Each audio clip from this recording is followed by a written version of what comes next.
우리나라 지형은 동고서저 지형입니다. 어떤 나무의 가지를 전정으로 해더라도 동쪽까지는 높이 쳐들어 있고 서쪽까지는 밑은 내려가 있습니다. 이 뜻은 무엇이냐면 서쪽에서 동쪽으로 올라가면 그 길은 완만하나 서쪽에서 동쪽으로 올라가면 그 길은 되게 완만하지만 동쪽 끝에서 그 산맥을 떨어져 나가면 그 이상 나갈 게 없고, 또 나갈 게 없는 그 지역에서 서쪽에서 동쪽으로 나가는 그 지형은 상당히 험악합니다. 이게 무슨 소리냐면 우리나라 그 백두대간의 지형을 얘기를 하고 있어요. 다시 한번 백두대간의 지형을 얘기를 해보고 들어가 봅시다. 백두대간은 태평양에서 치솟은 용머리 지리산을 거쳐 태백산을 회유하여 백두산으로 이어져 그 백두용맥은 만주 벌판으로 치닫고 있는 것입니다. 그러니까 이 백두의 용맥을 오를 때까지는 서에서 동쪽으로 오르는 길은 완만하지만 동쪽 끝 이 백두대간에서 밑으로 떨어지는 지역이 영남의 지방이라 떨어지고 나면 그쪽 지역은 사면초가할 수밖에 없습니다. 앞으로는 동해바다요, 뒤쪽으로는 산맥이니 이를 어찌해야 하느냐에 대한 문제는 조금 이따 좀 풀어나가는 것인데, 이처럼 동고서저가 뜻하는 말을 잘 알아야 하는 것이죠. 동쪽에서 서쪽으로 가고 서쪽에서 동쪽으로 오는 그 중심 지역은 산과 들판이 같이 어우러져 있습니다. 게다가 그 지역은 물이 그리 흔하지 않죠. 그 지역이 어디냐면 우리나라 충청북도입니다. 이 충북은 본래 물이 없고 바다가 없는 그 지역이었고, 지역이니만큼 우리가 1988년 전후로 육생살이 육생문명의 최고주에 오를 때 충주호를 건설시켰고, 충주에 그 물이 담수가 되면서 이 단전에는 물이 차기 시작했었고 우리네 육생의 경제는 활기를 띠기 시작했습니다. 왜 그런 것이냐? 큰 산이 있는 곳은 큰 강이 휘감고 큰 강이 휘감는 만큼의 큰 들이 자리한다는 것이죠. 천지인, 상중하, 뿌리몸통까지 세 개의 차원으로 나뉘어 운행되기 때문에 세 개의 차원으로 형성된 삶을 살아가는 것입니다. 물은, 휘감는 강은 그 도시의 인구 수를 측정을 하는 것이고, 들은 그 도시의 인구수만큼의 육생량을 담당하는 것이고요. 산은 생다여탈의 에너지를 생성시키고 있어요.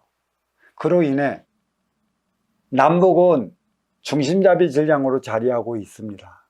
남쪽으로 가면 갈수록 더워졌다 추워지고, 북쪽으로 올라가면 올라갈수록 추워지고, 결국은 얼음 덩어리들이 중심을 잡아주니 동쪽에서 해 떠 중쪽에 뜰 무렵이 활동이 가장 활발한 지역이고, 또 해가 질 무렵이 서쪽이라 이때는 하루의 결과물이 나타나는 것이죠. 그래서 동서는 활동 주체 생장 수장 질량이라는 것입니다. 다시 이것을 나누어 얘기해 볼까요?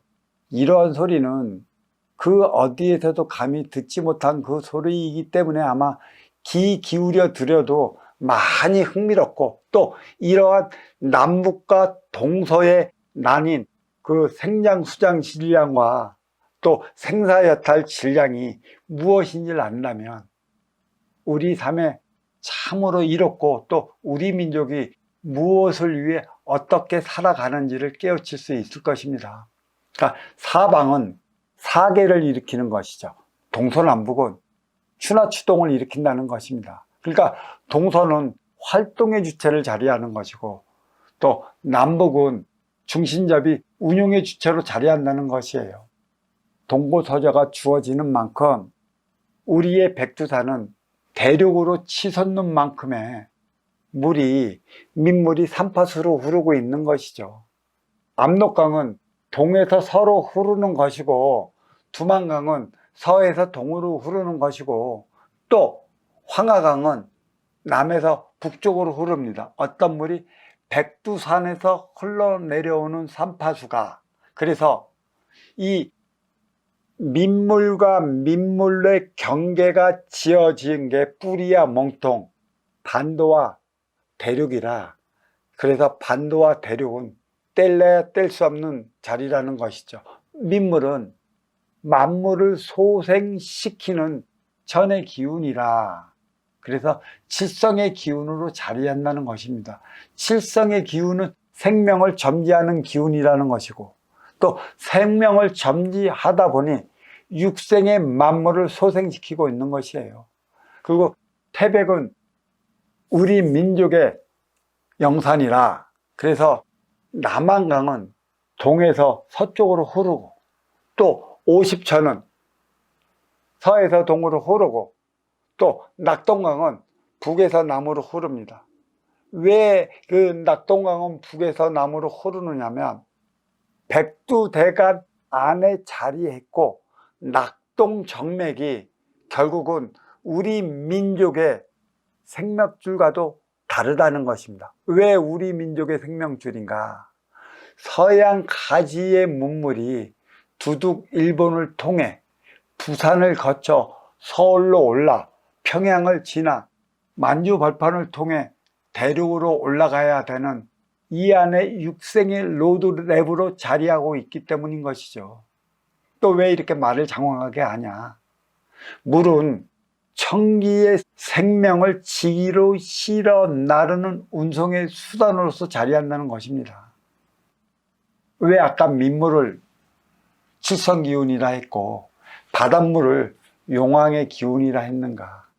민물만이 육지에서 육의 생명체를 바라는 것이고, 바닷물은 바닷물의 생물만을 이루기 때문에 하나의 경계를 나타내는 것이죠. 그래서 일본은 바다로 둘러싸여 있기 때문에 그 가깝고도 먼 나라로 자리하고 있는 것입니다. 왜 동고서저 차원이 이렇게 우리 뿌리 반도에는 정확하게 자리하고 있는 줄 아십니까?